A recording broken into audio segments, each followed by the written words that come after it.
Welcome to Business Aspirin, pain relief for business. Clint has managed a restoration company in Dallas since 2008 and is one of the top drying experts in his region. Clint is also the co-founder of JobDocs, a software developed to help his team manage their overwhelming volume of projects. On the podcast, Clint brings together business managers and leaders to share with you how they have overcome their business pains and how you can too.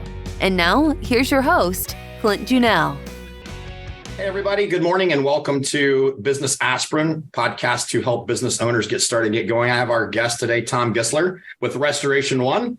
Tom, how are you doing this morning? Fantastic, man. Thanks for having me on. I'm excited. I'm really happy to have you be here. So the goal of our podcast, Tom, is to help our listeners understand various different things about what it is to run a business, own a business, grow a business, develop a business, and look for problems. And I mean, obviously, Business Aspirin is like we're trying to solve those pain points. And you know full well there are pain points associated with business. So why don't you tell us a little bit about Tom and how you got in the industry and about Restoration One and all the things that are you? Yeah, thank you. So I've got over 20 years now. It's hard to believe for an industry that I fell backwards into and didn't even intend to get involved in. Somebody told me the other day something that really made sense for me. They said, I've been in the industry this long because I always love it just a little more than I hate it, which really Amen, resonated. Right? Amen. I used to tell people that I felt like restoration would waterboard me. In other words, it would be this deal where it would be like, oh, you're going out of business. It's drying up. There hasn't been any weather events. It's all going away. And about the time you're like, well, I guess I'll sell my assets and maybe go manage a Burger King. There'd be something that would happen and it would come roaring back. And over the long course of a career, I've grown and grown and grown, but there have been some terrifying moments. So yeah, started out with ServPro on the corporate side. After a few years of being a field consultant, I transferred into being an actual franchisee with a partner in the Houston market. We grew that ServPro franchise to be really, really large and started doing large loss work when in ServPro. Now that's fairly common, but at the time it was uncommon. That drew the attention of Belfour, who hired me away to run their Houston shop. And so I sold out to my partner, went to Belfour. They did a management buyout, which sort of left me in the cold. And then I went to work for PuraClean and then opened up a couple of independent companies and sold those, went to work for Rytech, got fired from Rytech. And then there was this moment we won't have time to talk about where I had a midlife crisis and went into law enforcement for 3 years. And then that came to a sudden end during the riots in Atlanta when I decided, I'm going to be here for this. And now I'm at Restoration One. I'm so incredibly excited to be at Restoration One because it's a different kind of an animal than any of the other companies that I've been around, in the sense that we are not a program-oriented shop, that it is part of our mission and our values and just our culture to put people over programs. And that's made all the difference in renewing my faith in the industry, number one. And two, just my general interest as a guy that's really loves challenges. This has been extremely fun. So that's the Cliff Notes version.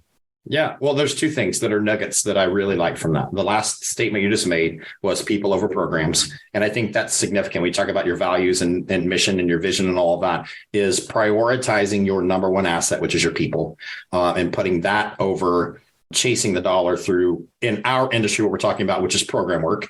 And program work is a hard thing to navigate, right? And it's one of those things that everybody you talk to is working the best they can to get away from it as much as they possibly can. And you guys have been able to accomplish that, right? Like you don't do really much of that, and kudos to you. So I'm happy to hear that you're doing that. The second thing that I thought was really significant that I really like in terms of all entrepreneurs, whether they're starting a lawn care business or a pool business or restoration. In restoration, we know full well the cyclical nature of work, right? So you stated, yeah, man, maybe I should sell my assets and it's time to go on to something else.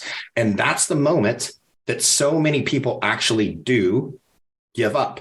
And that's where you don't get the success. Like, I mean, I remember at one point we were getting this thing started, not the JobDocs side, not Business Aspirin, but Mr. Restore. And I remember I had some assets because I had a couple of real estate pieces of property that I still had that we were in the process of selling, but trying to get this thing going. I remember having I think I had $1,000 left in my name in a safe, right? Yeah. That was it. And it was right. Brand new kid, just trying to navigate some of that. So what would you say to those starting a business that are in that position in regard to, I'm going to throw my hands up and just give up? What's the advice there, Tom? Man, listen, I'll answer the question as in complete honesty, but I feel like when you get into that zone, the advice gets to be, at least for me, it gets to be a little woo-woo. In other words, there's not a lot of advice that I can give. Well, buckle down, see if you could cut expenses, and all those things might be true. But it really, for me, boils down to what does it mean? What is the chief responsibility of an entrepreneur, of a business owner? And so often we want to concentrate on, I got to know my books and I got to know my KPIs and I got to be able to, know where I fall within the industry. And all that is true. I need to maintain state of the science and restoration and make sure that I've, got good customers. So all that's true. But the fact of the matter is, if you're running a successful business, you're going to be backing out of a lot of that step by step. And really the role that you ultimately end up with that you can't give away is that person who maintains the vision even in the darkness. That is 100% your role. And you're right. In my life and in so many other people's lives, what I've seen is that dark day of the soul, that time when you're a business owner, you've got a ton of assets. In fact, from the outside, somebody look in and would say, your business is killing it. And you're trying to figure out, can I afford pizza? Which bill am I going to skip? I've reinvested in this thing, but you're carrying that all on your shoulders. If you give up, it is almost always just a yard short of the touchdown. I mean, you are right there. So let me say all that to say this. What I have chosen what's gotten me through is the ability to say, I've had nothing before. I have lost all kinds of things. I've owed the tax man. I've gone to get money for gas and all my money's been frozen by the IRS. I've made huge mistakes in my life. But the one thing that always keeps me going is don't be afraid to flame out. Don't be afraid to put all the chips in and go all in and say, we're going to ride this just past the bitter end. People get afraid. They're like, well, am I going to be homeless? Am I going to lose this? Or am I going to lose that? The fact of the matter is, man, listen, starting over is not the worst thing in the world. And having a hard time in business often highlights those areas that are real needs that are going to hold you back. So we can be actually thankful for those hard times. So learning to, and I'm just talking off the top of my head, learning to say, this looks bad. There's every reason in the world to take this situation seriously and even have that element of panic and a catch in your throat. Let's breathe. Let's take a couple of deep breaths in and let's just get through today. Let's get through tomorrow. Let's figure out what's right directly in front of me. And restoration has an almost magical way of rewarding that by saving your bacon at the last minute. And what happens is, that won't happen just once. That'll happen. You'll make a different set of mistakes and then it'll save your bacon. Then you'll make it different. But over the course of time, you'll find yourself really having learned a ton of things through failure. Failure is our best teacher. So we shouldn't be afraid of it. That's generally speaking, that's what I would say. No, I think, and that's great, man. And I love it, and it being just 1 yard away from the touchdown is absolutely accurate, right? And so many times we just give up because we think that we're going to fail at that point. And again, we're all afraid of failing. Especially in today's social media world, we're afraid of what people are going to see or think or do or any of that kind of stuff. And I think there needs to be more transparency about sometimes you got to be willing to go for it. So for me, I think part of that, to tie exactly into what you're saying, is what was the pain that caused you to try to do this to begin with? And is that pain worse or not worse? Do you want to go back to that pain? Because you didn't just start this because you just wanted to start. There was something that forced you to make this decision to start this business. Right. What is your why? Why did you do that? And if that's the case, if this pain is less painful over here, then go back to it. Yeah. Right. But if you quit too soon, you're going to have that regret of, dang it, man, what if I could have done that and made it work? And I would say some of it isn't even mistakes. Some of it is just, I mean, COVID, for instance, right? Yeah. Like suddenly you're trying to run a restoration business and you got to be in people's houses and everybody's freaked out to even talk to anybody. And as a result, you can't be on their property and people are home more. So they're stopping water losses and whatever the case may be, it just changes the game. And so it's being willing to attack some of that, and kind of just jump in it. I think that's significant, right? So what are some of the things, like you mentioned a little bit about you've had mistakes, or are there any of those you want to talk about mistake wise that you've made? And obviously those are hard to fix. So what was some of the mistakes, or one or two of the mistakes? And then what was the fix, and what did it take to do that? Number one, probably super common, is I have an element of myself that feels like, and this is especially true on the sales and marketing side of the equation, a relatively easy time giving up the operational side, the tech side of things, probably because I'm sort of lazy on the inside. And the last thing I want to do is pull carpet at 2 a.m. So I'm very, very quick to hire on that side. But when it comes time to managing my business and especially the sales and marketing, I would really grip onto things that I thought no one can do this better than me. No one can possibly do this element of the business better than I can.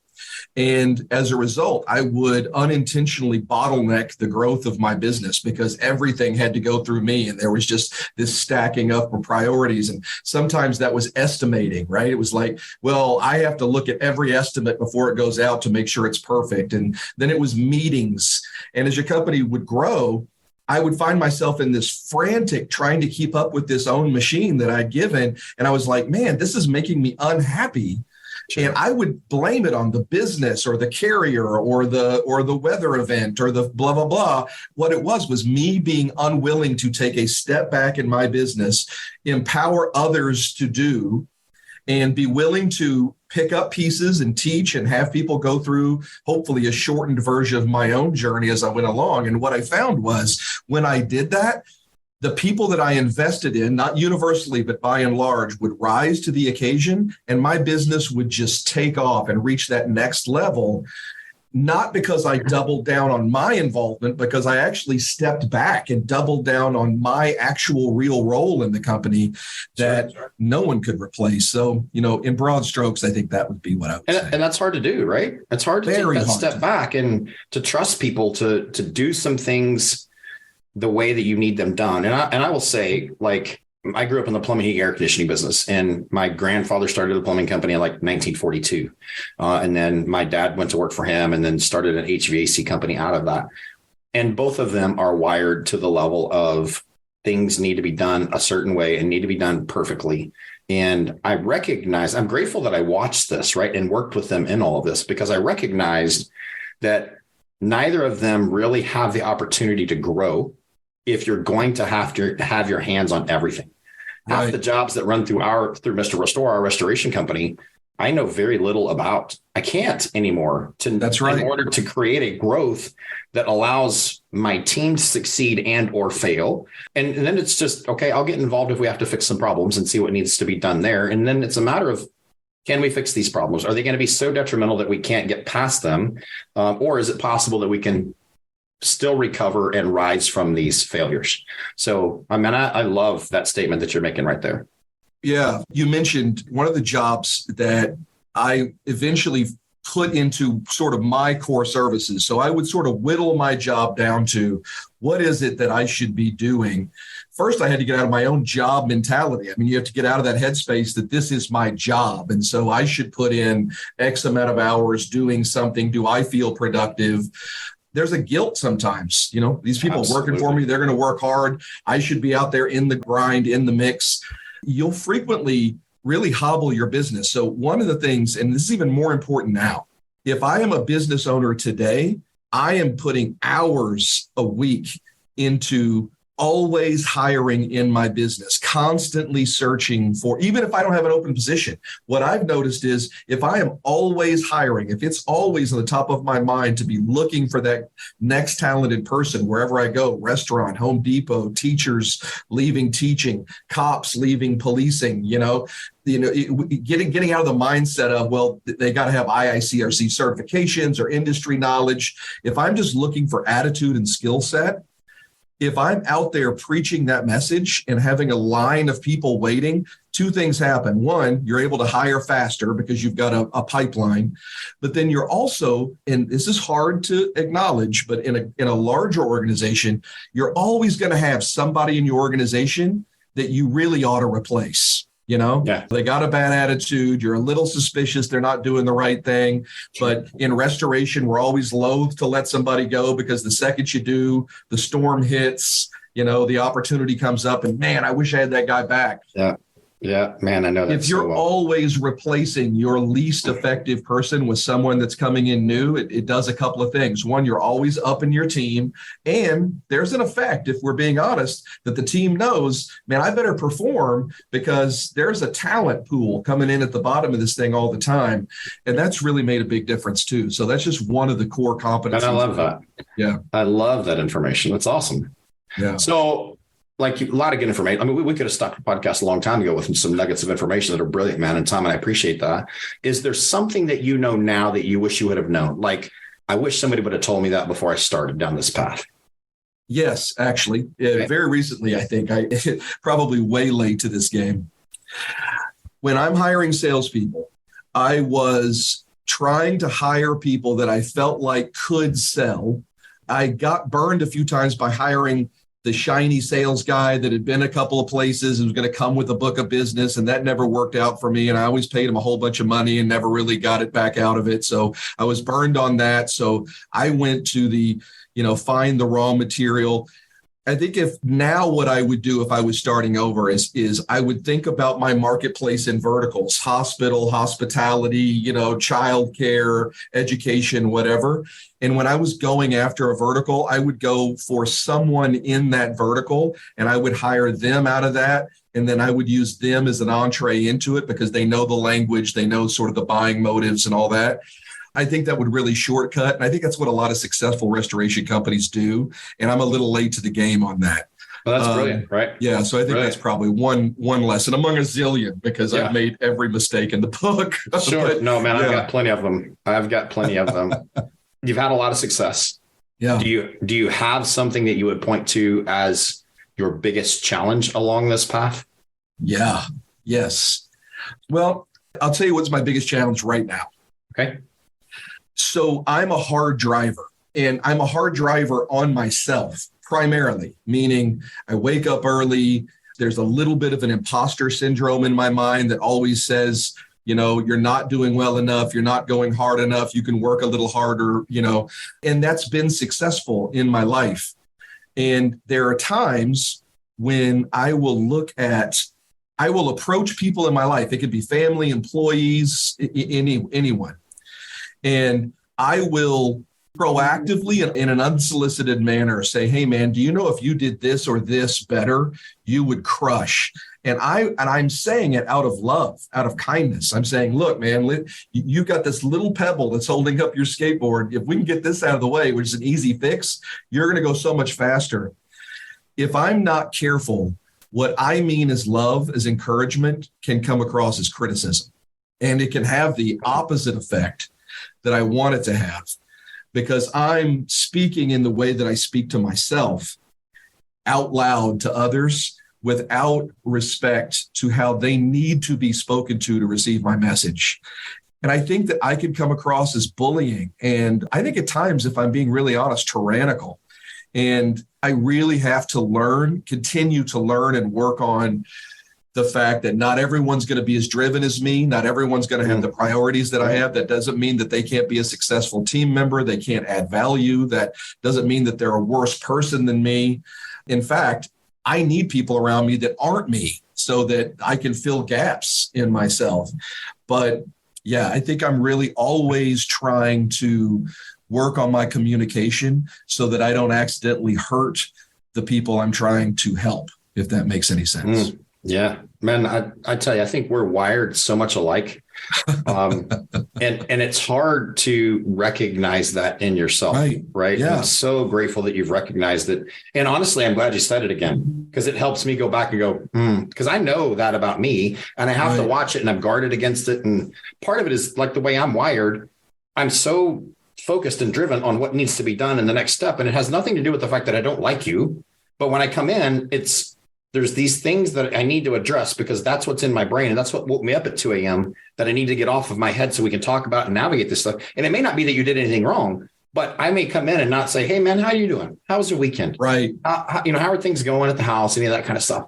So just you saying that is helpful for me even to recognize that and go, okay, I need to recalibrate on that and focus on that the right way, man. So that's brilliant. Dude, like literally, there's several times I could have just stopped this podcast. I'm going to watch this one myself multiple times again, just because I appreciate what's going on. But I want to be cognizant of your time and make sure. I do have a busy morning, but man, I'm like you. Let's do this again. Let's have a part two. We might have to have a part two. Is there anything else right now that you want to share with anybody real quick before we say goodbye?